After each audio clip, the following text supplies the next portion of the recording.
Now, it's Kia Vancouver Soccer Talk on AM 650. Here's your host, Tyler Green. Welcome back. It's Kia Vancouver Soccer Talk second half kickoff, brought to you by Global Scarves, producing soccer scarves for over 40 years. Get scarves for your local club, organization, or school at globalscarves.com. Good evening. My name's Tyler Green. Whitecaps result tonight, a 1-0 win against the Columbus Crew. More discussion about the Caps tonight with John Molinaro and Simon Fudge coming up. We'll also hear what's happening on the BC Soccer Bulletin, and we'll dive into the injury report with expert physios David Sandals in a minute. We also have a pair of Whitecaps tickets to give away to Wednesday's game against Toronto FC. All you have to do, tweet us at SoccerTalk650. Tell us which Whitecap you want to live next to and why, and you could win those tickets. Time now to take a look at Spain with Simon. 2 games today in the Spanish Premier League. It's the penultimate weekend in the top flight there. Villarreal thrashed Rayo Vallecano by 4-0, while Levante won the Valencia derby, beating Valencia by 2-0. There are 8 games tomorrow in Spain. They include the Basque derby between Athletic Bilbao and Real Sociedad, and the title chasers, Atletico Madrid versus home to Malaga. Celta Vigo are home to Real Madrid, and Elche home to Barcelona. Thanks, Simon. Time now for the injury report, brought to you by Expert Physio in Burnaby, online at expertphysio.ca. Joining us on the program is Expert Physio's David Sandals. David, welcome back to the show. And Vancouver Whitecaps, a very good result tonight in Columbus, a 1-0 win. Yeah, you enjoyed that. A great goal from a young talent. It was nice to see. Nice to see the young guys doing so well in Toronto midweek, too. Yeah. I think that's 3 games since we last spoke, and we've really only seen the one injury recently, which was Darren Maddox. So again, on balance, the Whitecaps are really coming through with very few injury problems. Yeah, we're going to talk about the fact that the Whitecaps are doing some things about keeping themselves healthy, but Nigel Reo-Coker hurt himself off the field, but Darren Maddox picks up a hamstring injury, a strain when he basically went to accelerate to get to the ball. We're not necessarily certain as to the length of time he's going to be out or how serious that injury is, but there are a bunch of different degrees of hamstring strains, isn't there? Yeah, that's right. Yeah, this is a basic classification. You can sort of make it a little wider, but there's a grade 1 strain which players are usually when they tweak their hamstring, they'll often tell you, and they may even play through that a little bit, then start bothering them too much, and they'll just come off, and that's sometimes 5 to 10 days, maybe 2 weeks. But when you see the classic kind of sprinter's injury, like Darren Maddox had, and you've seen that kind of picture many times when you watch sprinters in the Olympics or something like that, and they pull up fast, they pull up lame like that, they're hopping on the other leg. You can pretty guarantee that's a grade 2 strain, and really, you can expect to be out for 4 to 6 weeks. I'd be very surprised if we saw him back in less than a month after what I saw. Of course, if we classify as a grade 3 strain, that means it's torn off completely, and that's probably a surgical situation. We talked about Jordi Alba a couple of weeks back and his recurrent hamstrings problems and the fact that he always seemed to be coming back in 3 to 4 weeks and then getting injured again. Again, I think Maddox will be well looked after. I am certain you won't see him back until he's absolutely 100% fit and 100% back ready to play. And this is, even more troubling because he is a guy that has that great speed. You have to be that extra careful with him because he is going to be that player that does a lot of sprinting. So like you said, the Whitecaps are really gonna want to make sure that he's fully healthy and healed before he steps back onto the pitch. Yeah, I'm sure he will be. Now the Whitecaps, like we were talking about, few little niggling injuries here and there, but they haven't really had anything major. This is sort of that first big one for the Caps in a game. You really like what the Whitecaps are doing in terms of prevention and fitness testing to help with these kind of issues and make sure that guys remain healthy, don't you? Yeah, absolutely. The term prehabilitation, and that is training not necessarily for performance, but to avoid injury, was pretty well sort of invented here in the Vancouver area by a number of the top physiotherapists who working together. And it's really a matter of looking at athletes and looking at a whole range of things. The posture, the way they move, checking joint flexibility, checking muscle flexibility, checking for muscle weakness. And you can look at a player and look at certain movements that they perform, and there's a thing we call a faulty movement or faulty movement patterns, where they've got these habitual movement patterns that they may have been using for years that have actually now been shown to be a risk of injury, and they can train the players to basically move better. And this goes a long way again to avoiding injury. And I think this is probably what we're seeing here at the Whitecaps. David, thanks again for joining us. And you join us pretty much every Saturday night, and we know that your wife has to, I don't know, maybe it's a bonus that she's away from you for 10 minutes here when you talk to us, but because we take you away from her for a little bit of time, we're going to give you a nice little Mother's Day gift for her, a $25 gift certificate to Trinity Salon and Spa for coming on here for your wife. Sure. Much appreciate that. Thank you very much. Well, thanks again, David, and we'll talk to you again next week, and hopefully it's more healthy news about the Vancouver Whitecaps. I hope so. Thanks a lot, Tyler. Thanks again. That was David Sandals, physiotherapist at Expert Physio. If you care about your health, why not work with the experts? Convenient clinics in Burnaby Heights and at 8 Rinks. For more information and on the services they provide, visit expertphysio.ca.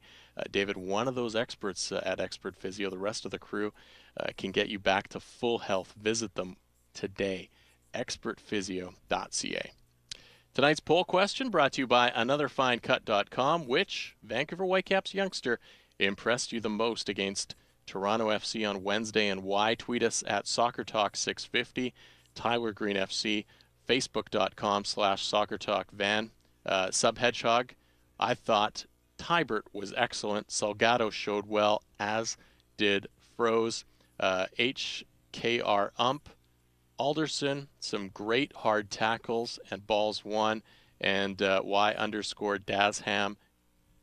Christian Dean, what? No. Fine then, Omar. Again, tweet us your thoughts with the hashtag BarberPoll to SoccerTalk650. Only at Kia Vancouver, and only this weekend, receive a free weekend getaway for 2 to your choice of Kelowna or Harrison Hot Springs. Hurry, offer ends tomorrow. That's Sunday, folks. Kia Vancouver, located at 396 Southwest Marine Drive, or at Yukon, or online at kiavancouver.com. Quick timeout, but is there still hope for Liverpool? Can they make it happen? And what happened to Montreal, and can Edmonton hold off the Impact and pull off the miracle? The manager's rant as well. It's all coming up next. Follow us on Twitter at SoccerTalk650 and at Tyler Green FC. This is Kia Vancouver Soccer Talk on AM 650. What's it like to score in the beautiful game? Come to Kia Vancouver and find out. This month during the Score the Best Price sale event, you can score 0% financing for 84 months and a $4,000 discount on select 2014 Kia Optimus. Plus, only at Kia Vancouver, score free lifetime car washes, free lifetime oil changes, free lifetime airport shuttle and parking, and always service with a smile. Kia Vancouver, the power to surprise at KiaVancouver.com and on Southwest Marine Drive at Yukon. Pain or injury slowing you down? Take it to the choice of many top athletes, Expert Physio. Serving the Lower Mainland for over 35 years, the team at Expert Physio is dedicated to individualized care with specialized services such as orthotics, acupuncture, IMS, plus dizziness, pelvic floor, and certified hand therapies. Over 300 physicians referred to Expert Physio last year, and 100% of patients surveyed said they'd choose Expert Physio again. You're in good hands with Expert Physio. Burnaby Heights or at 8 Rinks, expertphysio.ca. Held high above the heads of soccer supporters everywhere, the soccer scarf is a world-class icon of support, and Global Scarves can turn it into a high-profit, high-visibility, high-spirited fundraising idea for your club, organization, or school. Global Scarves has been producing high-quality, UK-knitted soccer scarves for over 40 years. They offer low prices for fundraising groups with no sacrifice on quality. A welcome change from chocolate. Find out more about Global Scarves. Contact Brad at globalscarves.com or visit globalscarves.com. The Vancouver Street Soccer League isn't out to change the world. Just give the men and women in our homeless communities a chance to play soccer. Regardless of skill, everyone's included in practices and matches with teams from UBC, the Vancouver Police Department, the Vancouver Mayor's Office, and more. The focus is fun, but it builds skill and confidence, and that can change someone's world. Find out more at vancouverstreetsoccer.com. This message fueled by Duso's fresh pasta and sauce. Proud to support community on and off the pitch. We're back. This is Kia Vancouver's Soccer Talk on AM 650. Now here's your host, Tyler Green. Tonight's Barber Poll, again brought to you by Another Fine Cut. Which Whitecaps youngster impressed you most in the Voyageurs Cup against Toronto FC on Wednesday, and why? You can also let us know which Vancouver Whitecap you'd like to be neighbors with. Let us know who and why, and you could win yourself a pair of tickets to the game on Wednesday against Toronto FC, the second leg of that Amway Canadian Championship semifinal. Tweet us at SoccerTalk650. You're listening to Kia Vancouver Soccer Talk on AM 650. My name is Tyler Green, on Twitter at TylerGreenFC. Contributor Simon Fudge at SimonFudge74 has the scores from Italy. Yes, 2 games today in the penultimate weekend of the Italian Serie A season. Verona 2, Udinese 2. Rodrigo Palacio had 2 goals in Internazionale's 4-1 win over Lazio. Of the 8 games tomorrow in Italy, there's a relegation battle between Bologna and Catania, a Tuscan derby between Livorno and Fiorentina. Sampdoria play Napoli, and Roma play the Scudetto champions Juventus. Carl Robinson did something pretty ballsy on Wednesday, played a bunch of kids against Toronto FC in the Amway Canadian Championships. And hey, as the Who sung, the kids are all right. In total, the Caps started 5 Canadians, and while that is amazing for Canadian soccer, it does make you wonder, how come none of them were from BC? Yes, I know there are a ton of kids coming through the Whitecaps residency program that were born and raised in British Columbia, and this isn't a slag on the Whitecaps alone. This is an indication of a bigger problem. Arguably, the one province where soccer can be played 12 months out of the year, BC currently has 1 player playing in Major League Soccer from BC, and that's Rob Friend. And technically, he was born in Saskatchewan before moving to Kelowna at a very young age. Now, in the past, the Canadian national team was well represented and well stocked by BC players. Nowadays, that number has dwindled, and players from BC are, well, few and far between. The Whitecaps, BC Soccer, soccer academies in BC, parents, and the media have all failed at making sure that BC was represented, whether that is developing players, promoting players, or cheering on players. Yes, things are starting to change. The Caps have a residency program in play, and that's going to start to yield results. And BC players will start to come through soon, as will players playing in BC Soccer's High Performance League. It'll take time, but until it does, it's not the media's job to just buy into the "it's coming" argument. It's our job as media and fans to demand that it happens. I would agree, and this province has had a very proud history of producing some top players. Obviously, the climate here has always been something of a massive advantage to the rest of the country, and they're able to do that. But it's also been through that this game, through a lot of local clubs and its traditions, has been well established, and that therefore it has produced such top players. The fact that it has gone through such a lean time is a major disappointment, and so the need to try and address it and put it right is very important. But I also think as well you have to respect the fact that some of the lesser known regions of this country that may not be so traditionally strong in the game of soccer have improved so much as well. So it's a question of they're getting players produced as there is a need here to try and continue to produce players in BC. And John, I look at, Vancouver obviously only in Major League Soccer over the last couple of years here, really since 2011, but they've now put a residency program and an academy in place, and that's going to start to yield results here over the next couple of years. And we saw some of that with the young players that have played on Wednesday against Toronto. But Toronto FC now been in Major League Soccer a little bit longer. How is their academy program coming and developing some of those players? And are we Are you in Toronto seeing the results of that academy, or is it sort of a hit or miss thing for Toronto so far? It's a bit of a hit or miss. There's been some success stories. I think, Daniil Henry, I think this year has really kind of shown quite well. He's really kind of matured a lot, and he was, a youth academy graduate. Ashton Morgan, although not in the team right now, he's been second choice at left back behind Justin Morrow. Showed a little promise earlier in his career. He's kind of stagnated now, so I think it'll be interesting to see where he goes from here. But then you guys look at a guy like Jonathan Osorio, who I thought was had a breakout year for TFC last year, and along with Michael Bradley and Morrow, has probably been, when he's healthy this year, has probably been TFC's most consistent player. So there's some success stories. I do think they've kind of, and this isn't a fault of Ryan Nelson or Tim Bezbachenko, but past managerial regimes, they've kind of pushed the guys into the senior team a little bit too quickly. Mm-hmm. Like I think Daniil Henry and Ashton Morgan, they brought him in a little bit too quickly.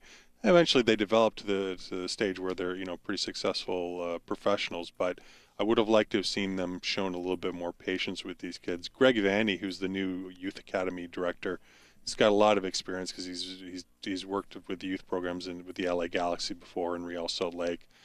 Seems to have a really good head on his shoulders, and he's really been committed to really sort of exploring Southern Ontario and Ontario as a whole for top talent and bringing them into the academy. So I'll be really interested to see how it progresses over the next few years.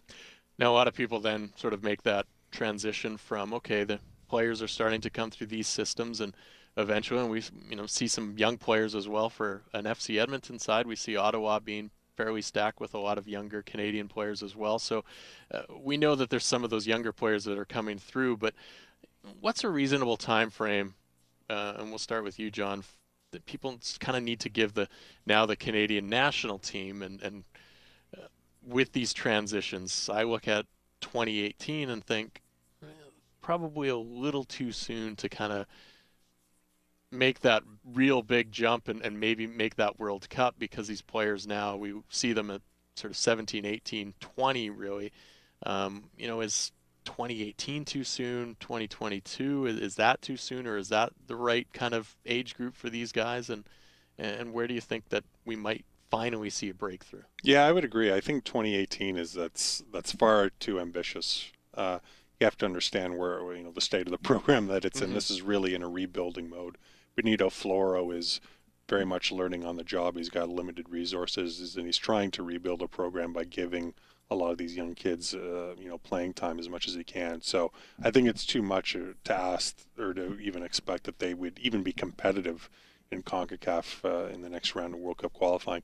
I think 2022, really though, I think you got to look at it as 2026, because by then, a lot of these kids will have been, firmly in their professional careers, have about 6 to 7, even 8 years under their belt. I think by that point, that's probably a legitimate goal or reasonable expectation to have. Anything before then, I think it's just too soon. It's about getting markers as well of just how well they can progress even in the short term. I think those realistic things of them probably being a step too far to make Russia 2018 and even potentially Qatar 2022 as well is something that I would agree with. The Rio Olympics in 2016 is going to be the first real sense of just how well or just what promise there is to the program, because much of the young players that are being in the consideration of Benito Floro now are going to be the ones that are going to try and get us to that tournament. And if we were to qualify for the Rio Olympics, it would show that there may potentially be promise of a potentially strong and interesting World Cup qualifying campaign, even though it may very well come up short. It's a question of being able to measure the progress, and it's even hard at this point to know what kind of progress has been made or how to measure it. And so that, for me, is the first marker to look at, is the Rio Olympics and trying to qualify for that. Edmonton was doing it with some kids against Montreal, and have been doing it with some talented young Canadian kids here over the last couple weeks here. Can they pull off the miracle against the Montreal Impact? And secondly, John, what has happened to Montreal this year? They seemed like they were on the right path last year. They had all the right talent. Is it just all those players just got a year older, or what exactly has happened in your opinion? Yeah, I mean, to answer your first question, yeah, I do think Edmonton can pull it off. I think they could probably get by Montreal just because of, as I alluded to it earlier, Montreal's in a sad state of affairs right now.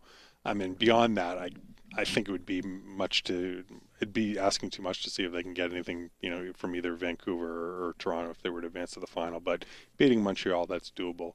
As far as, the impact and their struggles, yeah, it was an off season that was pretty quiet, wasn't it? I mean, they didn't really make any major moves. It was a team that really fell apart towards the end of last year. Really stumbled into the playoffs and then got, humiliated in the first round versus Houston.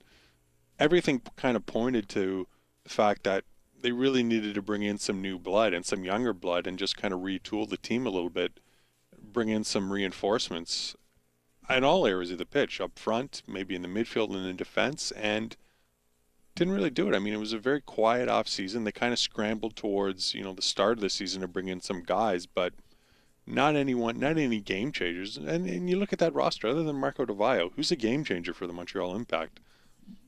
Felipe, but not really. And I think the other thing too is Frank Klopas is, why he's not playing Patrice Bernier more. I know he's 35 and, possibly he's going to rest him. But for me, Bernier is one of the best midfielders when he's healthy in Major League Soccer. So the fact that he's not sort of playing him more regularly, I really have to question that. I wonder if Klopas knows who his best starting 11 is. So, again, I think the majority of it is down to, impact management and not giving him better, retooling the side and giving him better players to use. And I think as well, they've got a bit of an injury concern that really impacted on their lineup today. The fact that they played 3 young Quebec players in their back four, and it got very badly exposed, especially when they were down to 10 men, which was particularly notable. And you're right, John. I think the fact that they didn't really do what the Whitecaps did, and certainly Toronto FC did, in identifying that there really was a need for them to refresh the squad of theirs. A lot of resting on their laurels, I think, took place here. And this has been a tendency of this Montreal Impact organization over the years, even when they were a Division II side. If they've come off some with of a successful campaign, they feel they've got it all in place. And I think they've really been caught with their pants down in a figurative sense of the word here. And the fact that he was hearing a lot of talk during the game today that they've got to go out and get players in the summer and whatnot, well, to me, that's already playing catch-up. I mean, this was something that they should have identified as they went into the season. By then, they could be well adrift of being in the playoff picture. They could find themselves out of the Voyageurs Cup. By then, what else are they going to be able to play for? I mean, the fact that the boos were coming quite strongly from Stade Saputo today, things tend to happen there quite dramatically if things aren't going very well. The patience is not there with the likes of a Joey Saputo or a Nick DeSantis, so you would have to expect changes, but the changes that would come, would they be the ones that would be beneficial to this team for the rest of the season or going forward? It's hard to say. Only at Kia Vancouver, and only this weekend, receive a free weekend getaway for 2 to your choice of Kelowna or Harrison Hot Springs. Hurry, offer ends tomorrow. KiaVancouver.com, 396 Southwest Marine Drive at Yukon. You're listening to Kia Vancouver Soccer Talk. My name's Tyler Green. Alongside me, as he always is each and every week, is Simon Fudge, regular contributor here on the program, as well as Goal.com, and chief soccer reporter for Sportsnet, John Molinaro, joining us as well. And guys, Bayern Munich lifting the trophy today, the Bundesliga trophy today, as we switch gears to some European chat. And just a quick one, but is Germany the best place to win a league trophy because all the guys rock the lederhosen during the parade? Seeing the Bayern Munich players, they have a lot of fun. They have the massive, giant glasses of beer that they're dumping over one another. Pep Guardiola drops the shield today, the trophy, as well. So it seems like that would be one of the best parties to have to winning a league title. I like the beer showers. Yeah, I mean, I was kind of seeing photos of that today, and like they're massive glasses that they're dumping it over Guardiola's head, and it just seems it was a ball that they had. It looked like a really fun time. Yeah, it certainly did. Although the whole Lederhosen thing, I think that's only can be done in Bavaria, so it can only be done by Bayern Munich. I don't think any other club. Certainly, when I remember Stuttgart winning it a few years ago, I mean they celebrated in grand style, but that's another region of the country, so that things are done a little bit differently. But nonetheless, it does look quite amusing to see. Premier League, big games tomorrow. Obviously, both Liverpool, Manchester City have the opportunity to lift the trophy. We kind of talked about early in the starting 11 who should, what's the best team to win it, but who do you think is going to end up winning it? Really, Manchester City has the odds in their favor right now. I would think so, yeah. I mean, I can't see just the way that they're playing right now, dropping points, especially at home to a team like West Ham. You know, and the way that Liverpool's playing right now, coming off that, you know, shocking draw away to Crystal Palace, I'm not sure that I would see them even defeating a team as bad as Newcastle's been playing as well. So I think it's just all points for Man City for clinching the title tomorrow. And that's the way I would see it as well. But I would bring it back a little bit of history when the one and only time Blackburn Rovers won the title on the final day of the season. They went away to Liverpool and lost, but it was West Ham United at home to Manchester United that got a result for them to go through. And it's kind of ironic to see the Hammers in a position where they could very much play the same role again tomorrow. It might be a lot to put on in terms of a historical point of view, but it does, you know, the strange twists in the tales that I have seen over the years of the English Premier League, there's something telling me that we haven't seen the last of them, and that tomorrow between 7 and 9 in the clock in the morning Pacific, we could be in for something very unexpected but equally as dramatic and thrilling. Well, one guy who is amped up for the game tomorrow and is still holding out hope, so much so he is currently in Liverpool to see the game, but we talked to him earlier in the week. Steve Speed, the president of the official Liverpool supporters group here in Vancouver, will join us next to talk about that group and Liverpool's chances. But first, let's find out what's happening around BC in the BC Soccer Bulletin. Here's what's happening throughout the province with the BC Soccer Bulletin. BC Soccer is hosting referee clinics throughout British Columbia in May and June. To learn more on how to become a referee in BC and to sign up for clinics, visit refcenter.com/BC. On June 18th, Canada's women's national team is playing Germany at BC Place with kickoff at 7 p.m. Tickets are now on sale. For more information and to sign up for priority access to the FIFA Women's World Cup Canada 2015, visit bcsoccer.net. The EA Sports BC Soccer Premier League is pleased to announce the 61 players from its U18 boys and girls divisions who have now committed to university soccer programs for the 2014 fall season. These commitments include schools in the NCAA, CIS, and Pac West. For a full list of players, visit bcsoccer.net. And that was the BC Soccer Bulletin. To find out more information about these events and on how to become more involved with the beautiful game, visit bcsoccer.net. This is Kia Vancouver Soccer Talk on AM 650. Follow us on Twitter at Soccer Talk 650 and at Tyler Green FC.